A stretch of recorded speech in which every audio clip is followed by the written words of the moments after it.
Guys, it was a wise man who once said, everything woke turns to shite. Yes, yes, and these days, you can't deny that. We see examples of that over and over and over again. And you see creators come out and they're doing all of these reimaginings and reboots and stuff, but everything has to be based on today's sensibilities. Now, when you deal with science fiction and science fantasy, that is severely limiting your creativity. But you see over and over and over again, people keep doing it to the same results. It turns out some turd, some garbage, some dung, and then they get mad at the fans for not liking it when you knew it, Bobby. This was some escapist fantasy fun. This is all we were ever in it for. That's not new. It's always been that way. But they try to act like it's just their God-given responsibility to inject some reality and to somehow serve today's social justice agenda and to bring these people in, to drag them into your or a better way of thinking. You know what I mean? But we all know that's some garbage. Most of us already have our ideas and our experiences. We don't go to science fiction and science fantasy to be dictated to about how we should feel about the social climate of the day. Now, who is the latest creator? Well, I mean, you saw the thumbnail. You know what's up. It's Todd McFarlane. And who could have seen this coming? Todd McFarlane. He is a artist-writer, comic book artist-writer of great repute. He gets a lot of respect in these circles. And he did an amazing run on Spider-Man back in the day. And of course, he's the creator of Spawn. Spawn that had a really good movie or a few, right? How many movies did Spawn have back in the day? It was more than one, right? But anyway, so they're going to be doing a new film. And Todd McFarlane pretty much is embracing the wokeness. He wants to go woke. He wants to reflect today's issues. So I don't know, guys. Here we go again. Hold tight. Let's talk about this. This is the gospel according to Mark with a C. He is I and I am he. Just taking some time to tell you exactly what's on my mind and say it ain't so. Todd McFarlane, say it ain't so. Remember, Todd McFarlane, as I recall, branched out into Image Comics because, he wanted to do his own thing, the mainstream Marvel, DC. I don't think they were doing it for him or whatever. So he was I always thought, anyway, I could be wrong. I only got so far into it, but I always thought he was more of a maverick, like a rebellious spirit, who just went out there because he wanted to tell his story his way. That's what I thought. But now, I guess he's lived long enough to see himself become that which he stood against, if I'm right, because Todd McFarlane now says that he wants Spawn to be done by writers who are non-white. And, let's get into what it says here. I was tipped off on this by Bounding Into Comics, and I'm going to read a little bit of that article, okay?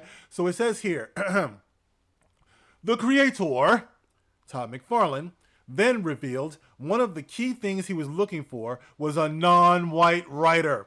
He said, we were looking ideally for someone that could bring a voice to the character on two levels. I'm just a white Canadian kid. I haven't lived the life of a man in America, of someone with dark skin. Okay, Todd McFarlane, granted, that is true, but you're just not any white Canadian kid. You're the creator of this character, okay? If it meant that much to a person with dark skin, then they would have created that character. You created that character. The character is yours. But okay, if that's the way you feel about it, I mean, look, he is the creator, so he's got to have it his way, okay? All right, what are you going to do? So I can see if it was somebody else changing his shit, but it's him wanting to change his own creation. There's only so much I can say. If that's the way you want to go, Todd, if you're sure about that, then off you go. And he goes on to say, we thought it was important to get the perspective of somebody who has. Somebody with that perspective coming in and adding a slightly different bend to what you and I, as comic book readers, already know as to what Spawn is about, he added. In other words, hey man, I'm a black man in America.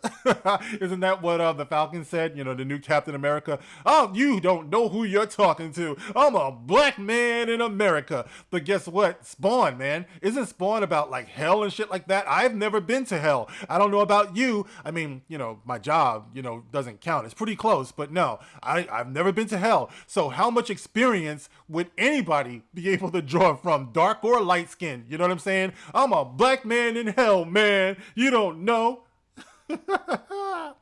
Says here, McFarlane then noted that he doesn't want the film to tell Spawn's comic book origin. I didn't want to do the comic book origin story from issues 1 through 3 in the movie. We were looking for people without even telling them that to give them something a little bit different. Why not fucking come up with something different then? Something completely different. I mean, it sounds like me, like you want to throw off everything that has to do with the whole story. You know what I mean? Do some different shit then. He continued. Unfortunately, 80 to 90% of them, according to the other person involved, who was interviewing most of them, were falling into the trap of retelling the comic book story in the movie. The Spawn creator then went on to detail that he wants this new film to be relevant today. There it is, guys. He wants it to be relevant today. Instead of being a timeless story, instead of being a complete escapist fantasy wonder if type thing, it's got to be relevant today, specifically in terms of its social content. Oh shit, here it comes. Spawn meets Black Lives Matter. Shit. McFarlane explained, we saw that movie. That movie came out 20 plus years ago from New Line. So what haven't we seen that would be interesting and relevant today? Both in terms of filmmaking and social content. You know, I can kind of respect that, guys. But it's just that today when they talk about doing socially relevant shit, they tend to be so heavy-handed and so preachy. And that's a turnoff.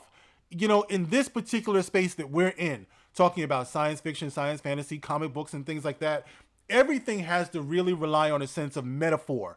You know, like if it's artistic, so different people might see different things. But if you are so fucking on the nose, if you are so heavy-handed, then you will be preachy. And I dare say nobody turns to comic book properties, nobody turns to science fiction, science fantasy, definitely not Spawn, to see this type of thing. You know what I mean?